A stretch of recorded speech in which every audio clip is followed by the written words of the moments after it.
ಇವತ್ ಜೀವನದಲ್ಲೇ ಮಾಡಬಾರ್ದು ಒಂದು ದೊಡ್ಡ ಕೆಲಸ ಮಾಡಿ ಬಂದಿದ್ದೀನಿ ಕಣೋ. ಹೌದಾ? ನನಗೆ ಗೊತ್ತಾಯ್ತು ಬಿಡು ನೀನ್ ಏನ್ ಕೆಲಸ ಮಾಡಿದ್ಯಾ ಅಂತ. ಹೇಳಾ? ಹೇಳಿ ನೋಡೋಣ. ನೀನ್ ಯಾರ್ದೋ ಬಲ್ವಂತಕ್ಕೆ ತಾಯಿನ ಪೂಜೆ ಮಾಡಿರ್ತೀಯಾ?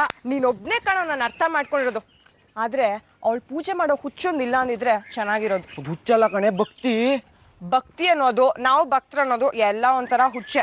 ಈಗ ನೋಡು, ನಾನು ಅವಳಿಗೆ ನಮಸ್ಕಾರ ಮಾಡಿದ್ದಕ್ಕೆ ಶ್ರೀಚಕ್ರ ರೂಪದಲ್ಲಿ ಅವಳು ಮನೆಗೆ ವಾಪಸ್ ಬರ್ತಾಳಂತೆ. ಯಾರು ಹೇಳಿದ್ರು? ಅಮ್ಮ ಕಣೋ. ಮನೇಲೆಲ್ಲ ನಾನು ವಿರುದ್ಧ ಮಾತಾಡಿದ್ರು. ಯಾಕೆ ಹೇಳ್ತೀಯ ಆ ಕತೆನ? ಕಾಡಿದ್ರು, ಉಪವಾಸ ಕೂತ್ರು, ಕೊನೆಗೆ ಒಪ್ಪಿ ಒಂದು ಪ್ರದಕ್ಷಿಣೆ ಹಾಕ್ಕೊಂಡು ಬಂದೆ. ತಾಳು, ಅಷ್ಟೊಂದು ಸಂತೋಷ ಪಡಬೇಡ. ಈಗ ನನಗೂ ಅಮ್ಮಂಗೂ ಒಂದು ಪಂದ್ಯ. ಹೋಗಿರೋ ಶ್ರೀಚಕ್ರ ಮನೆಗೆ ವಾಪಸ್ ಬರುತ್ತೆ ಅಂತ ಅಮ್ಮ. ಒಂದು ವೇಳೆ ಬರಲಿಲ್ಲ ಅಂತಂದ್ರೆ ಇನ್ನು ಮುಂದೆ ಯಾವತ್ತೂ ಅವಳು ಪೂಜೆ ಮಾಡಕ್ಕೆ ಒತ್ತಾಯಿಸಲ್ಲ ಅಂತ ಹೇಳಿದ್ದಾರೆ. ಅವ್ರು ಹೇಳ್ದಾಗೆ ಬಂದ್ರೆ ಆಗೇನ್ ಮಾಡ್ತೀಯಾ? ಅವ್ರು ಹೇಳ್ದಾಗೆ ಬಂದ್ರೆ ಆಗ ನಾನು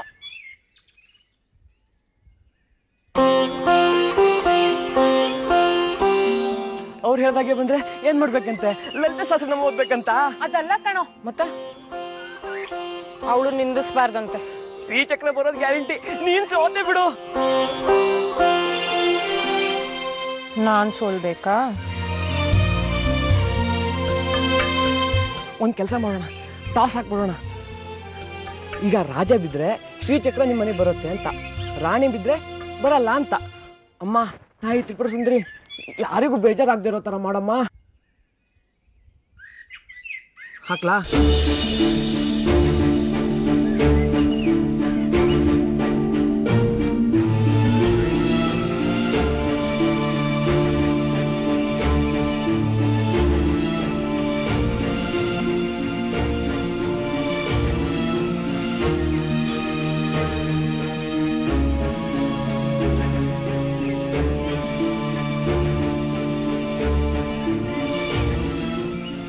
ಅಯ್ಯೋ, ರಾಜ ಬಿದ್ಬಿಡ್ತು. ಈಗೇನೆ ಮಾಡೋದು? ಈ ಚಕ್ರ ಬಂದ್ಬಿಡುತ್ತೋ ಏನು? ಟಾಸ್ ಹಾಕಿದಕ್ಕೆಲ್ಲ ಹೆಂಗೋ ಬಂದ್ಬಿಡುತ್ತೆ. ಅದ ಹೇಗೆ ಬರುತ್ತೆ ನಾನು ನೋಡ್ತೀನಿ. ಸೋಲಕ್ಕಾಗ್ತಿಲ್ಲ ಇವಳ ಹತ್ರ. ಕೋಪ ಮಾಡ್ಕೋಬೇಡ ಕಣೆ. ಹೋಗೋ ಕೋಪನೂ ಇಲ್ಲ, ಏನಿಲ್ಲ. ಬಂಗಾರಿ, ನಿನ್ನ ಹತ್ರ ಒಂದು ಮಾತು ಕೇಳಬೇಕಿತ್ತು. ಏನೇನೋ ಮಾತಾಡ್ತಾ ಮರ್ತು ಹೋಗ್ತಿತ್ತು. ಆ ಹಣತೆ ಮಾಡಿ ಶ್ರೀಮತಿ ಹತ್ರ ಮಾತಾಡ್ತಿರ್ತೀನಲ್ಲ, ಅವ್ರು ನಿಮಗೆ ಕಾಣೋದಿಲ್ವಾ? ನಾನು ಒಬ್ಬೊಬ್ಬಳೆ ಹುಚ್ಚಿ ಥರ ಮಾತಾಡ್ತಿರ್ತೀನೇನೋ. ನಿನಗೆ ಯಾಕೆ ಹಾಗನ್ನಿಸ್ತು? ನೋಡು, ನಾನು ಅವ್ರ ಹತ್ರ ಮಾತಾಡ್ತಿದ್ದೆ. ನಮ್ಮ ವಿದ್ಯಾ ಬಂದು ಯಾಕೆ ಒಬ್ಬೊಬ್ಬಳೆ ಮಾತಾಡ್ಕೊಳ್ತಿದ್ಯಾ ಅಂತಂದ. ಅವತ್ತು ನೀನು ಹಾಗೆ ಹೇಳಿದ್ಯಲ್ಲ, ಅದಕ್ಕೆ ಕೇಳಿದೆ.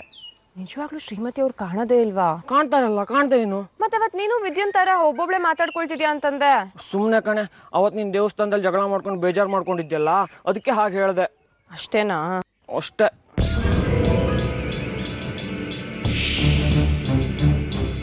ನಿನಗೆ ನೋವಾಗಬಾರ್ದು ಅಂತ ಹಾಗೆ ಹೇಳ್ದೆ ಕಣೆ. ಇತ್ತೀಚೆಗೆ ನೀನು ಒಬ್ಬಳೇ ಮಾತಾಡ್ತಿರ್ತೀಯ.